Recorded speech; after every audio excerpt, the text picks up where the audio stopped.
नमस्कार दोस्तों, मैं यूट्यूब चैनल पर आप सभी लोगों का स्वागत है। आज हम पढ़ेंगे जलवायु विज्ञान में सूर्य तप के बारे में। इससे पहले हम जलवायु विज्ञान का प्रमुख विषय क्षेत्र, उसकी परिभाषा तथा उस दूसरे चैप्टर में हमने देखा कि वायुमंडल की संरचना, उसका संगठन, किस प्रकार के कितनी परतों में उसे बांटा गया है वायुमंडल को। तो इस प्रकार से हम लोगों ने वायुमंडल को कैसे जाना कि वायुमंडल एक व्यवहारिक विज्ञान है, जिसे हम जलवायु विज्ञान जो है वो एक व्यवहारिक विज्ञान है। इस जिसका अध्ययन हम एक प्रकार से व्यवहारिक विज्ञान के रूप में करते हैं, क्योंकि क्या होता है कि हम अपने जीवन काल में देखते हैं, अलग अलग अक्षांशों पर भी जाते हैं तो वहाँ पर देखते हैं कि किस प्रकार से अगर अक्षांश जब बदलते हैं तो वहाँ की वनस्पतियाँ, वहाँ के जीव जंतु, वहाँ का रहन सहन, वहाँ का खान पान, सब में क्या होता है कि बदलाव आता है। तो इस तरीके से इसे हम व्यवहारिक विज्ञान के रूप में जानते हैं। आज हम उसी में चर्चा करेंगे कि सूर्य तप क्या होता है। देखिए, अगर हम पृथ्वी पर बात करें तो सूर्य तप एक प्रमुख कारक है। मुख्य रूप से अगर कहा जाए तो एक इंजीनियर है जो कि किसी भी चीज़ को किसी भी आकार प्रदान करता है।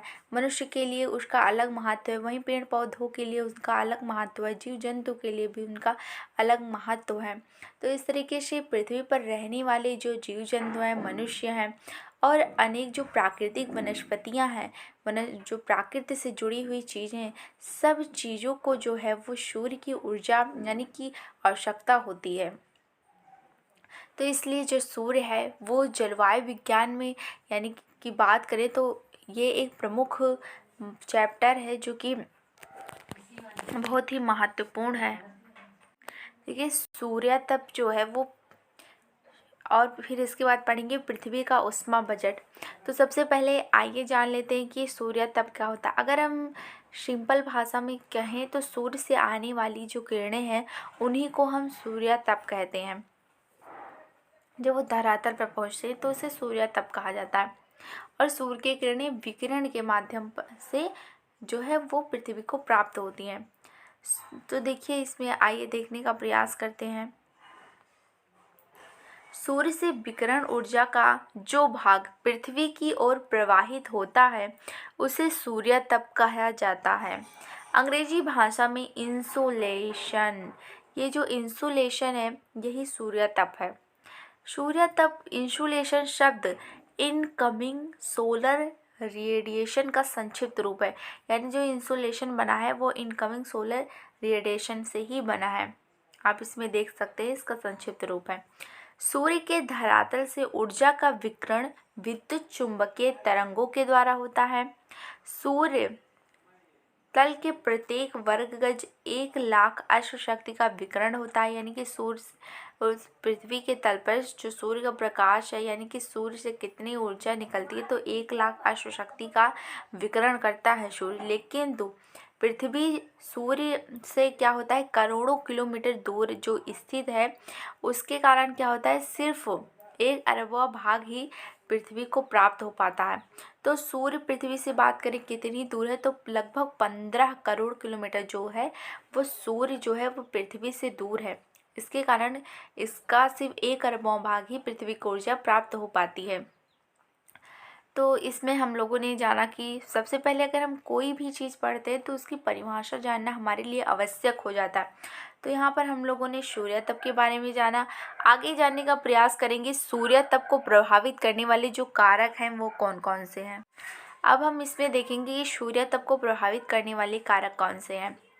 किसी निश्चित स्थान पर सूर्य तप की मात्रा ऋतु तथा वायुमंडलीय दशाओं के अनुसार घटती बढ़ती रहती है। ऐसा वायुमंडलीय दशाएं बोल रहा है, तो देखिए कभी कभी क्या होता है कि ऋतुओं के अनुसार इनकी मात्रा बदलती है।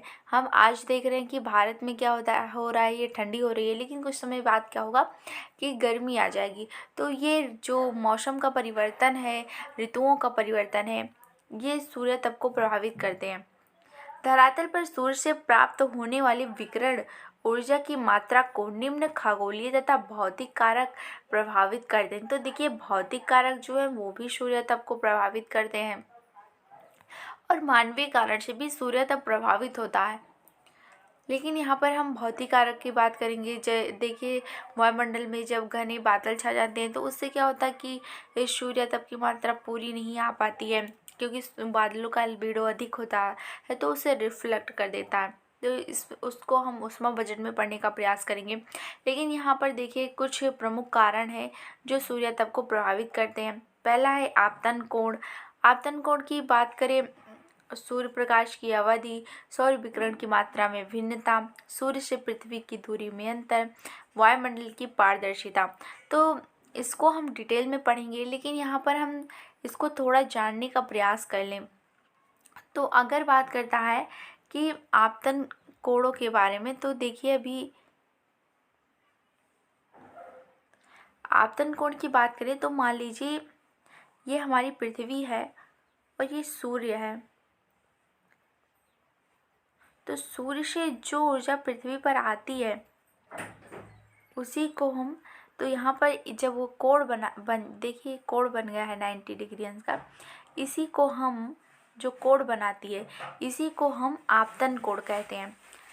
और अगर वैसे भी जब 90 अंश का जब एक कोण बनाती है तो देखिए, इसे नति भी कहा जाता है। तो कभी कभी परीक्षाओं में पूछा जाता है, जब 90 अंश का कोण बनाता है तो इसे नति कहते हैं, इसे सूर्य का आपतन कोण कहते हैं। आपतन कोण देखिए, इसमें क्या होता है कि आपतन कोण जो है वो, ये मान लीजिए हमारी पृथ्वी है और ये 0 डिग्री लाइन है। तो आपतन कोण क्या होता है कि 0 डिग्री से ऊपर की ओर जब हम जाते हैं तो आपतन कोण की मात्रा जो होती है वो घटने लगती है। कैसे घटने लगेगी? यहाँ पर देखिए, सूर्य जब पृथ्वी के लंबवत होता है तो 90 डिग्री अंश का कोण बनाता है, और जब ये तिरछा होता है तो ये 45 डिग्री अंश का कोण बनाता है। अब देखिए देखिए, जो ये हमारा सूर्य है, सूर्य की जब सीधी किरणें पड़ती हैं पृथ्वी पर तो ये 90 डिग्री अंश का कोण बनाता है। लेकिन क्या होता है कि इसे दोपहर के समय में सूर्य जो होता है पृथ्वी के एकदम लंबवत होता है। वहीं क्या होगा कि जब ध्रुवों पर देखते हैं तो ये 45 डिग्री अंश का कोण बनाएगा। तब इसी आकार में कहा गया है कि जब भूमध्य रेखा पर तो 90 डिग्री अंश का कोण बनाता है, लेकिन जब हम कर्क रेखा या इससे अधिक ऊपर की ओर जाते हैं तो आपतन कोणों की मात्रा क्या होती है, वो घटने लगती है। तो ये भी एक कारण है जो सूर्य तप को प्रभावित करता है। फिर सूर्य प्रकाश की जो अवधि है, ये भी सूर्य तप को प्रभावित करती है। सौर विकिरण की मात्रा में जो भिन्नता पाई जाती है, सौर विकिरण की मात्रा में जो भिन्नता है वो देखिए किस प्रकार से है कि हमारी जो पृथ्वी है, इसकी जो घूर्णन गति है, और जब क्या होता है कि हमारा सूर्य, ये मान लीजिए ये 0 डिग्री लाइन है और ये है मकर रेखा और ये है कर्क रेखा। जब ये मान लीजिए मकर संक्रांति, जब मकर संक्रांति से, अभी समय से पहले देखिए मकर संक्रांति आई थी, तो मकर संक्रांति से जब कर्क संक्रांति की ओर हमारा सूर्य जाता है तो उत्तरी गोलार्ध में क्या होता है कि दिन की अवधि यानी दिन बड़ा होने लगता है। वहीं जब सूर्य कर्क संक्रांति से मकर संक्रांति की ओर आता है तो उत्तरी गोलार्ध की दिन की अवधि क्या होती है, वो छोटी होने लगती है। तो ये सूर्य प्रकाश की अवधि में भी हमें अंतर देखने को मिलता है। ये तो रही सूर्य प्रकाश की अवधि के बारे में।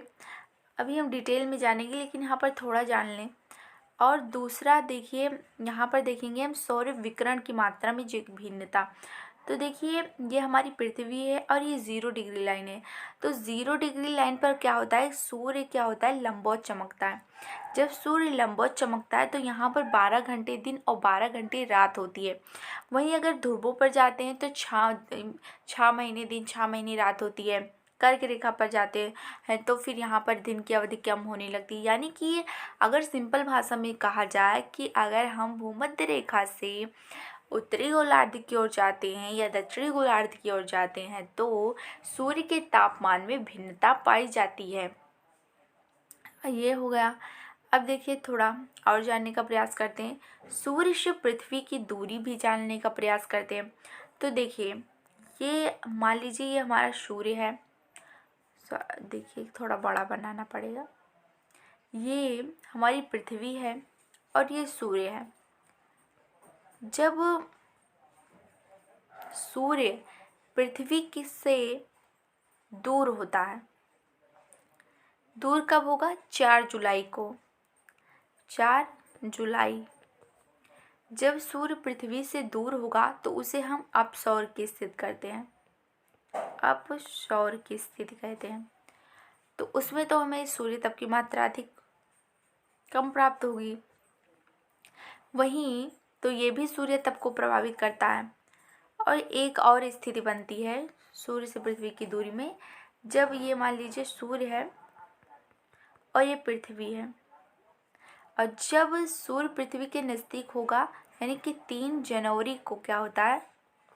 सूर्य पृथ्वी के नज़दीक होता है, तो इसे हम उपसौर कहते हैं। अपसौर, उपसौर कहा जाता है इसे। यानी कि 3 जनवरी को क्या होता है? 3 जनवरी को होगा उपसौर की स्थिति और 4 जुलाई को होता है अपसौर की स्थिति। तो अपसौर की स्थिति में क्या होता है? सूर्य पृथ्वी से दूर होता है और उपसौर की स्थिति में सूर्य पृथ्वी के नज़दीक होता है। तो इसमें भी भिन्नता पाई जाती है, यानी सूर्य से पृथ्वी की दूरी में भी अंतर पाया जाता है जो कि सूर्य तप को प्रभावित करता है। और एक है वायुमंडल की पारदर्शिता। तो वायुमंडल की पारदर्शिता के बारे में बात करें तो देखिए, ये हमारी पृथ्वी है, यहाँ पर सूर्य है। तो जब सूर्य की किरणें तो पृथ्वी पर जब आती हैं तो यही हम आकाश में देखते हैं, क्षोभमंडल में घने घने बादल छाए रहते हैं और भी अन्य जो गैसें। तो उससे क्या होता है कि बादलों का एल्बिडो अधिक होता है, तो ये क्या करता है? सूर्य प्रकाश को रिफ्लेक्ट कर देता है। तो इस मतलब कि वायुमंडल की पारदर्शिता के कारण भी सूर्य तप जो होता है वो प्रभावित होता है। अब हम ये सब जान चुके हैं। अब धीरे धीरे हम क्या करेंगे कि इन सब को हम डिटेल में पढ़ने का प्रयास करेंगे, ताकि आसानी से अगर दीर्घ में आए तो हम आसानी से लिख सके। 500 वर्ड में लिखना होता है।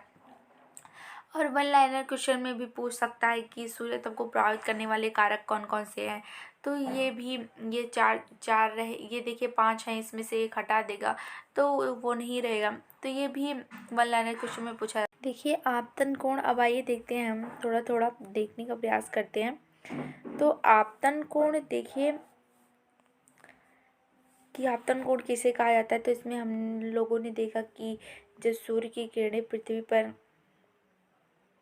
जो है वो सीधी पड़ती हैं तो 90 डिग्री का कोण बनाती हैं, जिससे क्या होता है, जिसे हम सूर्य का आपतन कोण कहते हैं। और जब मान लीजिए ये हमारा सूर्य, ये हमारी पृथ्वी, ये हमारा सूर्य है और ये हमारी पृथ्वी है, तो जब सूर्य की किरणें लंबवत पड़ेंगी तो 90 डिग्री का कोण बनाती है, जब तिरछी पड़ती हैं तो 45 डिग्री का अंश का कोण बनाती हैं। तो 0 डिग्री अक्षांश पर क्या होता है कि सूर्य लंबवत होता है, और वहीं तो इस पर सूर्य की किरणें सीधी पड़ती हैं और ध्रुवों पर सूर्य की किरणें तिरछी पड़ती हैं। तो जैसे जैसे हम क्या होता है कि इस मान लीजिए यहाँ पर नति कोण या जो सूर्य का आपतन कोण है वो 90 डिग्री अंश का कोण था, 90 डिग्री था।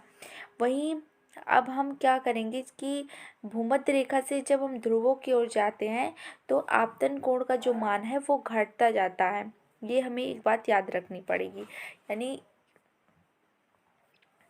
सूर्य की तिरछी किरणों की अपेक्षा लंबवत जो किरणें, तो देखिए इसमें थोड़ा देखिए पढ़ लेते हैं तो फिर हम जाने को पड़ेगा। सूर्य की तिरछी किरणों की अपेक्षा लंबवत किरणें प्रति धरातल इकाई पर अधिक ऊर्जा प्रदान करती हैं। इसके 2 कारण हैं। तो देखिए जब सूर्य की किरणें भूमध्य रेखा पर जब लंबवत पड़ती हैं तो उसको सूर्य तप की मात्रा अधिक प्राप्त होती है, लेकिन जब किरणें तिरछी पड़ती हैं तो क्या होता है कि सूर्य तप की मात्रा कम प्राप्त होगी, क्योंकि उसको अधिक दूरी तय करनी पड़ेगी। इसके प्रमुख कारण हैं, उन कारणों को देख लेते हैं। तिरछी किरणों को लंबवत किरणों की अपेक्षा वायुमंडल में अधिक दूरी तय करनी पड़ती है, तो ये पहला कारण होगा। दूसरा क्या होता है कि वायुमंडल के जो विभिन्न परतें हैं, क्षोभ मंडल, समताप मंडल, मध्य मंडल, अयन मंडल, बहिर्मंडल, तो उसमें क्या होता है, परावर्तन, प्रकीर्णन, विसरण आदि क्रियाएं होती हैं। तो बादल जब छाए रहते हैं तो वो बादल उसे रिफ्लेक्ट करने का कार्य करते हैं, उसे सूर्य किरणों को परावर्तित कर देते हैं। और जो प्रकीर्णन यानी कि ये जो छोटे छोटे धूल कण होते हैं उन पर जब सूर्य की किरणें पड़ती हैं तो वो उसे प्रकर्णित होते हैं, उससे प्रकाश जो होता है वो हमें दिखाई देता है। और विसरण आदि ये जो क्रियाएं होती हैं जिससे सौर विकिरण का आंशिक अवक्षय होता है, कुछ कुछ क्या हो जाता है, इनका अवक्षय हो जाता है, ये भी सूर्य तप को प्रभावित करती हैं। और फिर देखते हैं लंबवत किरणों की अपेक्षा जो तिरछी किरणें होती हैं अधिक विस्तृत क्षेत्र में फैल जाती हैं, जिससे प्रति इकाई धरातल पर सूर्य की कम मात्रा जो होती है वो प्राप्त होती है। सूर्य की किरणों द्वारा धरातल पर बनाए गए कोण को अक्षांश, महीनों तथा दिनों के अनुसार जो होता है वो बदलता रहता है।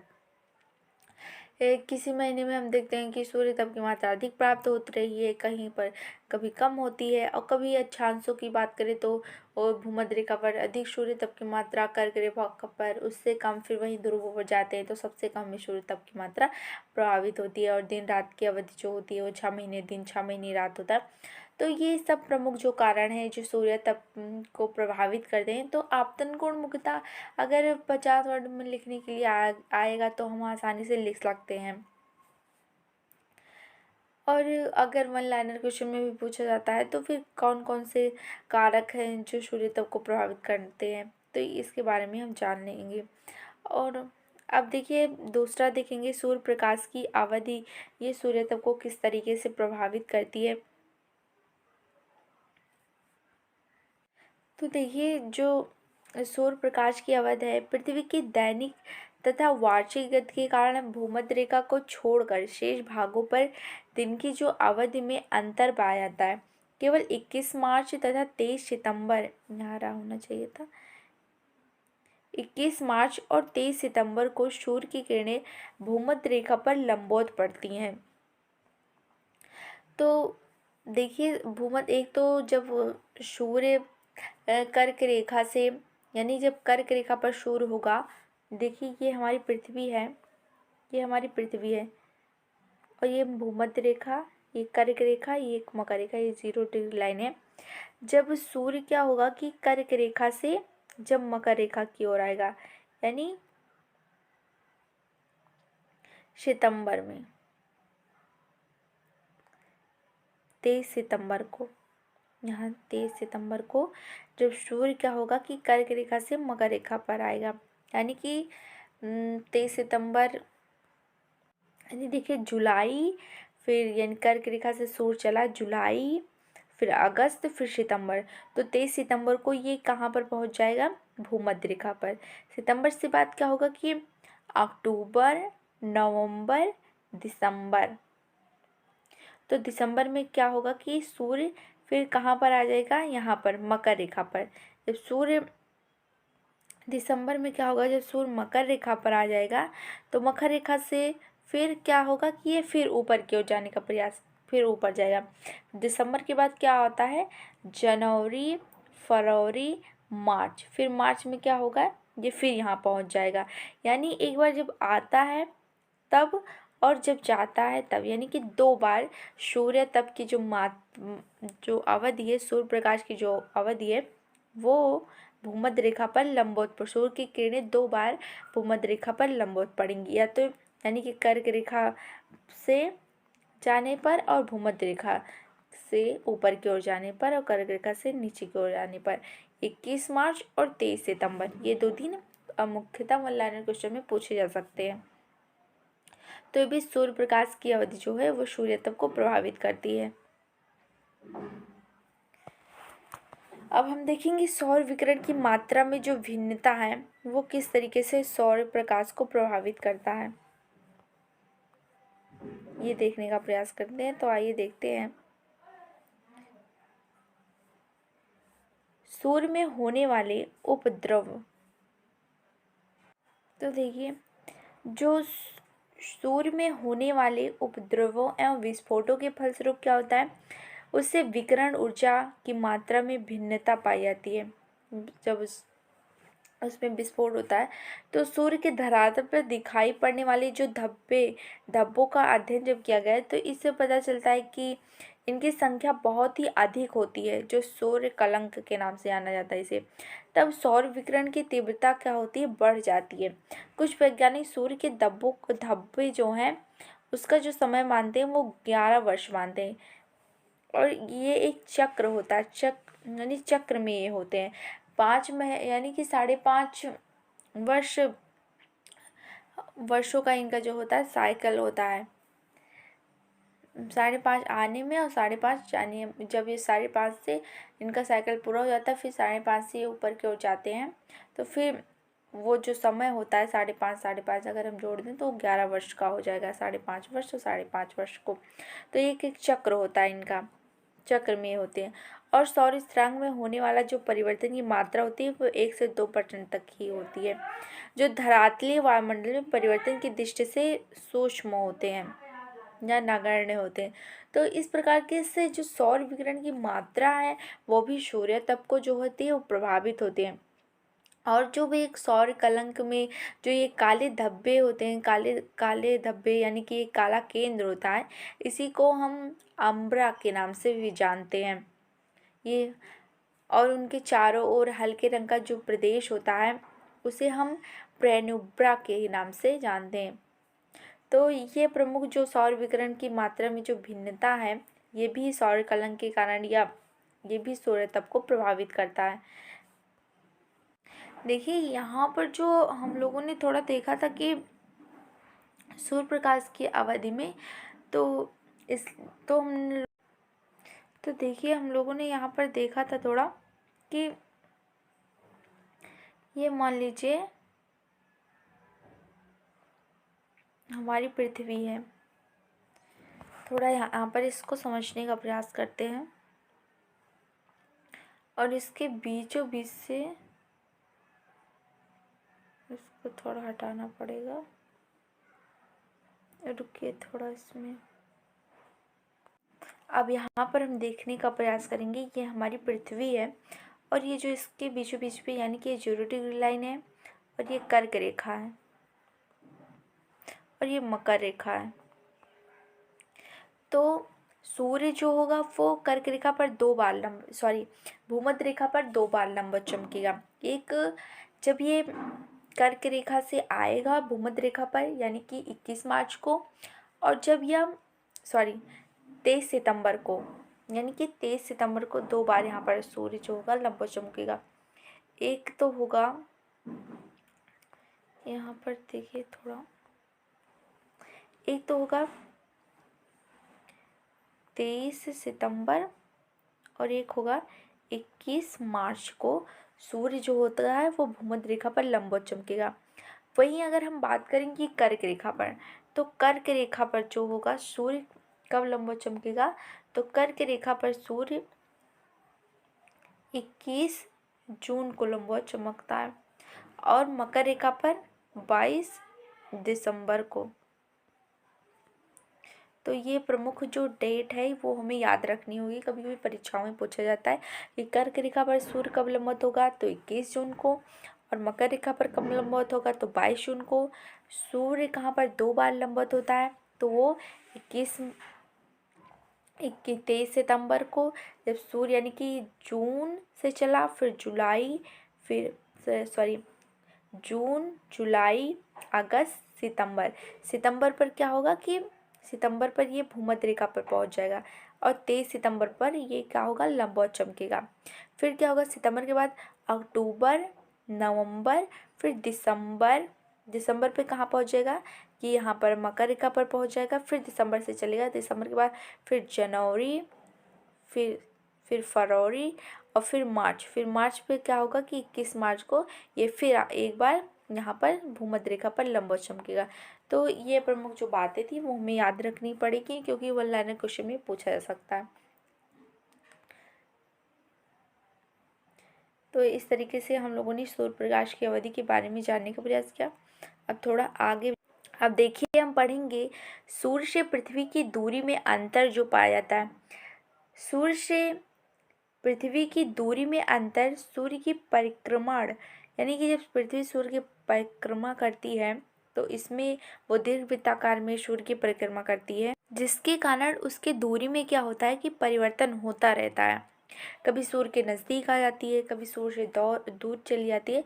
तो ये प्रमुख वो स्थितियाँ जब बनती है तो उसे क्या कहते हैं, यहाँ पर हम उससे जानने का प्रयास करेंगे। तो देखिए, पहली स्थिति जब सूर्य से पृथ्वी क्या होती है, नज़दीक होती है, तो उसे हम उपसौर के नाम से जानते हैं। और ये कब होता है कि कब मतलब कि इसकी दूरी के तब कितनी होगी उपसौर के समय, यानी 91.5 मिलियन जो मील्स होगी वो इसकी प्रमुख दूरी होगी जब सूर्य पृथ्वी के नज़दीक होगा। और ये कब ये घटना होगी, तो 3 जनवरी को होती है। और एक स्थिति होती है अपसौर, इसे अपहेलियन कहा जाता है, इसे पेरीहेलियन। तो अप हेलियन में यानी कि अपसौर की स्थिति में सूर्य पृथ्वी से कितना दूर होता है, तो 94.5 मिलियन मील्स या दूर होता है। और यह स्थिति 4 जुलाई को होती है। लेकिन अगर हम देखें तो यहाँ पर देखिए 4 जुलाई को तो हमारे यहाँ गर्मी होती है, यहाँ पर तो ठंडी होनी चाहिए थी। लेकिन प्रमुख कारण है इसके भी, आइए इसको भी जान लेते हैं। अपसौर की स्थिति में क्या होगा कि सूर्य की किरणें उपसौर की स्थिति में पहले देखते हैं कि उपसौर की स्थिति में देखिए यहाँ पर सूर्य की किरणें क्या होगी, तिरछी पड़ेगी, जिसके कारण क्या होगा कि सूर्य से यह नज़दीक होने के बावजूद भी गर्मी नहीं होगी। वहीं पर अगर हम देखेंगे जब अपसौर की स्थिति में सूर्य पृथ्वी से बहुत ही दूर होगा, लेकिन यह कर्क रेखा पर क्या होगा, लंबवत चमकेगा, जिससे क्या होगा कि हमारे यहाँ गर्मी होगी। तो ये प्रमुख कारण है। तो ये भी कभी कभी मन लाइनर क्वेश्चन में पूछा जाता है। ये डेट बहुत ही इंपॉर्टेंट है, ये इसे याद रखें। 4 जुलाई को उपसौर की स्थिति होगी, उस दिन सूर्य जो होगा पृथ्वी के नज़दीक होगा। और 3 जनवरी को उपसौर की स्थिति होगी, उस दिन सूर्य पृथ्वी से नज़दीक होगा। और 4 जुलाई को अपसौर की स्थिति होगी, उस दिन सूर्य जो होगा पृथ्वी से दूर होगा। तो ये प्रमुख कारण है। आगे हम पढ़ेंगे, अब देखेंगे वायुमंडल की पारदर्शिता। तो वायुमंडल की पारदर्शिता में हम देखेंगे कि वायुमंडल में होने वाले परिवर्तन से सौर विकिरण का अवक्षय होता है। सूर्य की किरणें जितनी तिरछी होंगी उतनी ही दूरी क्या करनी पड़ेगी, तय करनी पड़ेगी, जिससे सौर ऊर्जा में का ही उतना विनाश होगा। तो देखिए, अगर यहाँ पर हमारी पृथ्वी है और यहाँ पर सूर्य है, तो अधिक नज़दीक होगी तो सूर्य की किरणें लंबवत पड़ेगी, तो यहाँ पर अधिक ऊर्जा प्राप्त होगी। वहीं अगर ये तिरछी पड़ेंगी तो वहाँ जब तिरछी पड़ेंगी तो सौर की ऊर्जा जो होगी वो कम प्राप्त होगी। तो उसमें क्या कह रहा है कि यहाँ पर विनाश होगा। और वायुमंडल की पारदर्शिता क्या होगी कि देखिए, जैसे कि यहाँ पर हमारी पृथ्वी है, यहाँ पर सूर्य है, तो यहाँ पर घने बादल छाएंगे और कुछ प्रमुख जो गैसें रहेंगी। तो जब सूर्य का प्रकाश आएगा तो बादलों का एल्बिडो अधिक होता है, तो वो क्या करेगा कि सूर्य प्रकाश को थोड़ा रिफ्लेक्ट कर देगा, तो उससे धरातल पर वो नहीं पहुँच पाएंगे आसानी से। तो ये भी प्रमुख जो कारण है वायुमंडल की पारदर्शिता के, ये सूर्य तप को प्रभावित करती है।